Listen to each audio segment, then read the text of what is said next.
புனிதத்தை விரும்பக்கூடிய புண்ணியவான்கள் மேஷராசிக்காரர்கள் இந்த ஏப்ரல் மாதம் 12ஆம் தேதிக்குள் இந்த மேஷராசிக்கு சில புதிய அனுபவங்கள் கிடைக்கக்கூடிய வாரம்.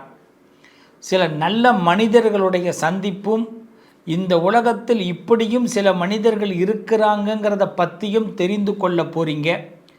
ரொம்ப தொய்வாக ஒரு காரியம் போகுதேன்னு நினச்ச உங்களுக்கு திடுதிப்புன்னு சில நல்ல காரியங்கள் நடந்தேறும். இந்த காலகட்டத்தில் இந்த காலகட்டம் கொஞ்சம் ரெஸ்ட் எடுக்கக்கூடிய நேரம். அதனால் கொஞ்சம் ஓய்வு எடுக்கணும்னு முடிவு பண்ணிங்கன்னா தைரியமாக ஓய்வெடுங்க. இந்த காலகட்டத்தில் நாலேஜை வளர்த்துக்கிறதுக்கு நிறைய விஷயத்தை படிங்க.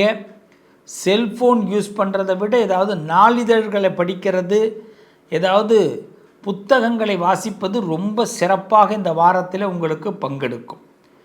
இந்த வாரத்தில் பொறுத்தவரை ஏப்ரல் 12க்குள் பணம் சம்பந்தப்பட்ட விஷயத்தில் யாருக்கும் வாக்குறுதி கொடுக்காதீங்க.